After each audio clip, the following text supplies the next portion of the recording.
मेरी दीदी की जब शादी हुई थी उस समय मैं अपनी दीदी की शादी में शामिल नहीं हो पाई थी क्योंकि उस समय मेरे एग्जाम्स चल रहे थे और मैं दूसरे शहर में हॉस्टल में रहकर पढ़ाई कर रही थी। अब बहुत दिनों के बाद मैं दीदी से मिलने जा रही थी। करीब 3 महीने के बाद दीदी और जीजू से मैं जाते ही मिलूंगी। जीजू की अभी तक मैंने फोटो तक नहीं देखी है। जाते ही दीदी को गले लगा लूंगी। जब दीदी और जीजू की शादी तय हुई थी 3 महीने पहले, तब मैं घर पे नहीं थी। उस टाइम में छुट्टियां लेकर जाने की बहुत कोशिश की, लेकिन छुट्टी ना मिल पाने के कारण उस समय भी नहीं जा पाई। और तब तो मेरे सारे एग्जाम्स हो गए हैं। पूरे 1 महीने की मुझे छुट्टी मिली है। बस कल सुबह होते ही मैं घर के लिए निकल जाऊंगी। पता नहीं जीजा जी कैसे होंगे, उनका स्वभाव कैसा होगा। मेरी जो रूम पार्टनर है वह अपने जीजू की बातें बताती है कि जीजू कहते हैं कि साली तो आधी घरवाली होती है,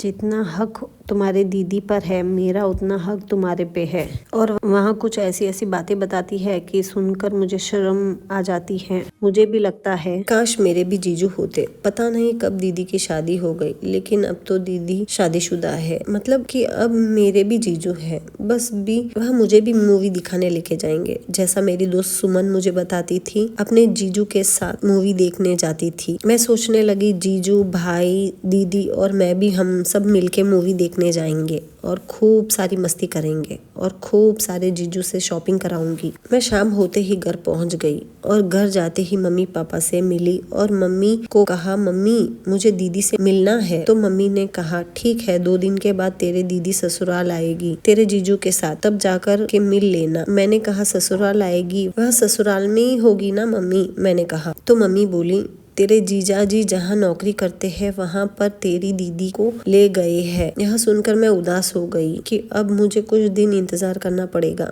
दीदी और जीजू से मिलने के लिए।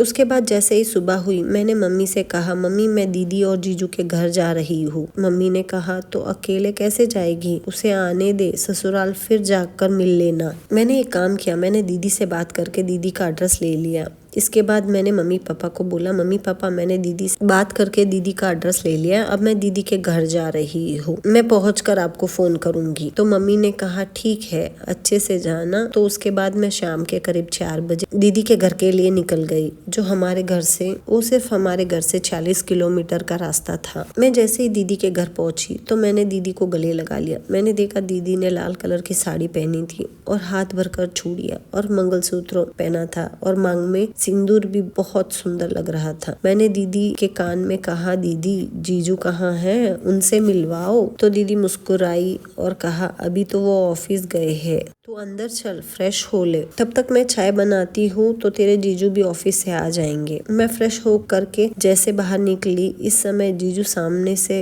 होते हुए आए। मेरी नजर जीजू पर पड़ी, मेरी आंखें फटी की फटी रह गई। इतने स्मार्ट जीजू, यह तो किसी हीरो से कम नहीं है। जीजू की नजर जैसे ही मुझ पर पड़ी उन्होंने मुस्कुराया और कहा, सोनाक्षी तुम आ चुकी हो। मैं खुद को काबू में करते हुए और थोड़ी नाराजगी दिखाते हुए कहा, जीजू मैं तो आ गई पर आप तो मुझसे मिलने आए नहीं। और फिर पूछा, बताओ आपकी ये साली साहिबा आपको कैसी लगी।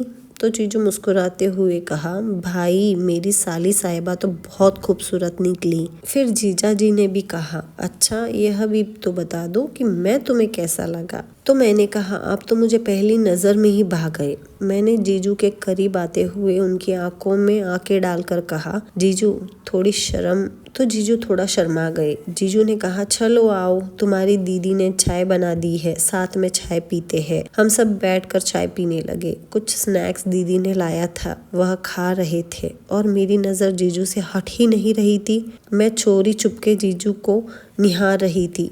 थोड़ी देर के बाद दीदी ने कहा, चलो खाना खा लो। अब हम सब बैठकर खाना खाने लगे। सारा खाना दीदी ने मेरे पसंद का बनाया था। उसके बाद हम सब अपने अपने कमरे में चले गए। दीदी ने कहा, सोनाक्षी यह कमरा तुम्हारा है, इसमें अपने सामान रख लो और रात बहुत हो गई है, मोबाइल नहीं देखना और सो जाओ जाके। तो मैंने कहा, जी दीदी, और मैं अपने कमरे में जाने लगी। दीदी कमरे में चली गई। जीजू को देखने के बाद मेरी आंखों में नींद कहाँ आती। मुझे तो पता ही नहीं था कि जीजू इतने स्मार्ट है। मेरी दोस्त ने अपने जीजू के बारे में मुझसे जो बातें शेयर की थी रोहन जीजू के साथ, मैं सोए सोए कल्पना करने लगी। मुझे अचानक से जोर की प्यास लगी तो मैं अपने कमरे में से बाहर आई। जैसे ही मैं अपने कमरे में से बाहर निकली, मैंने देखा दीदी और जीजू के कमरे में से अजीब अजीब आवाज आ रही है। मैं उनके कमरे के थोड़े और पास गई। उनके कमरे में खिड़की की झारियां खुली थी। यह आवाज मुझे मदहोश कर रही थी। मैं उनकी खिड़कियों में देखने लगी, झांकने लगी तो मैं देखते ही रह गई। मैं उस पल को सोचते सोचते मदहोश हो गई। मैं धीरे से अपने कमरे में आई और बिस्तर पर गिर पड़ी। वह नजारा मेरे आंखों के सामने घूम रहा था।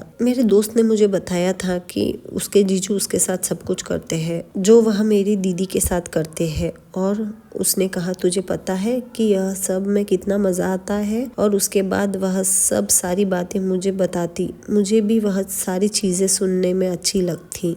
अब मुझे भी अपने जीजाजी से वह सब चाहिए। आज जीजाजी की छुट्टी थी। दीदी किसी काम से उसको बाहर जाना पड़ा और वह मुझे कहा कि चाय बनाकर खुद भी पी लेना और अपने जीजाजी को भी पिलाना और जीजाजी का ध्यान रखना। मैंने कहा ठीक है, आप चिंता मत करो, मैं जीजाजी का ध्यान रख लूंगी। दीदी ने कहा चल ठीक है, मुझे आने में देर लगेगी, तुम दरवाजा अंदर से बंद कर लेना। दीदी चली गई और मैंने दरवाजा अंदर से बंद कर लिया। मैं और जीजाजी आज अकेले थे घर में और यह बात मुझे सुकून दे रही थी। मैंने जल्दी से चाय बनाया और मैंने 2 कप चाय लेकर जीजाजी के कमरे में गई। उस समय जीजाजी अपने बिस्तर पर लेटे हुए थे और कुछ सोच रहे थे। मैंने कहा जीजू क्या सोच रहे हो? तो जीजाजी ने कहा सोनाक्षी टेबल पर रख दो, मैं थोड़ी टाइम बाद पी लूंगा। मैंने कहा क्यों रोहन जीजू, मेरे साथ आप चाय नहीं पीना चाहते? तो जीजू ने कहा सोनाक्षी ऐसी बात नहीं है, बस कुछ टेंशन है। मैंने कहा ये चाय लो पियो और मैं हूं ना, तो टेंशन किस बात की? मैंने जीजू के हाथ में चाय पकड़ाई और उनके करीब बैठकर कहा। रोहन जीजू ने कहा सोनाक्षी तुम्हारा फिगर तो बड़ा मस्त है। मैंने कहा आप भी तो बड़े मस्त हो।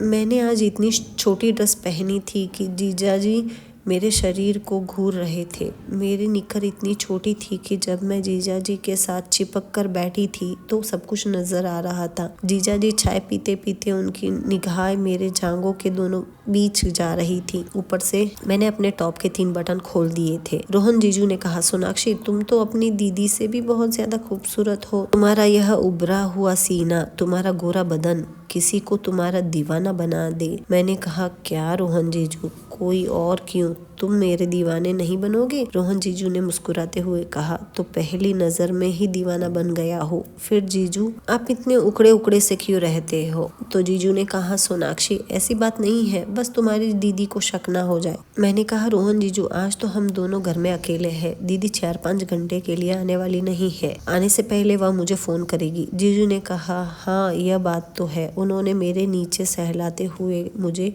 कहा। मुझे भी अच्छा लग रहा था, मैंने भी नहीं रोका, मैं तो यही चाहती थी। रोहन जीजू ने मेरे शर्ट के सारे बटन खोल डाले और मेरी ब्रा भी खोलकर फेंक दी। उनकी आंखें लाल हो चुकी थी। मैं इतनी खूबसूरत और मेरा शरीर बनावटी इतना खूबसूरत कि कोई भी देखकर मर मिट जाए। आज मेरी पहली बार है जीजू के साथ। मैं मदहोश हुए जा रही थी। जीजू ने कहा सोनाक्षी जब मैंने तुम्हें पहली बार देखा तभी मैं यह सब करना चाहता था, लेकिन मौका नहीं मिला। फिर मैंने कहा यदि दीदी को पता चल गया तो रोहन जीजू ने कहा कुछ पता नहीं चलेगा और मुझे कसकर अपने बाहों में भरकर मेरी छाती को चूम रहे थे। उनकी उंगलियां मेरे दोनों जांघों के बीच में सहरा रही थी। यह सब मुझे इतना सुकून दे रहा था। मैंने अपनी आंखें बंद कर ली और रोहन जीजू मुझे चूमे जा रहे थे। मैंने रोहन जीजू को कहा जीजू उस रात जब आप दीदी के साथ संबंध बना रहे थे तब आपके कमरे की खिड़की थोड़ी सी खुली थी। जब मैं पानी पीने के लिए उठी उन खिड़कियों में से देखा कि आप और दीदी एक दूसरे से लिपटे हुए हैं और दीदी आपके दिए हुए दर्द से कतरा रही थी। रोहन जीजू ने कहा क्या तुम्हें भी वही दर्द चाहिए? मैंने कहा हाँ मुझे भी वही दर्द चाहिए। और रोहन जीजू ने कसकर मुझे अपने बाहों में भर लिया और मुझे इतना प्यार किया कि मेरी जान जा रही। रोहन जीजू ने मेरे शरीर को इतना दबाया, इतना निचोड़ा कि मैं दर्द से कतरा रही थी। पता नहीं क्यों यह दर्द मुझे अच्छा लगने लगा और मुझे मजा भी आ रहा था। मैं रोहन जीजू को रोक नहीं पा रही थी। जीजू ने मेरे साथ जो करना चाहा वो किया और मैंने मना भी नहीं किया। रोहन रोहन जीजू ने मेरे दोनों जांघों के बीच में कसकर चूमे जा रहे थे। मेरी दीदी और जीजू के घर में कुछ ही दिनों के लिए आई थी। मैं चली जाऊंगी,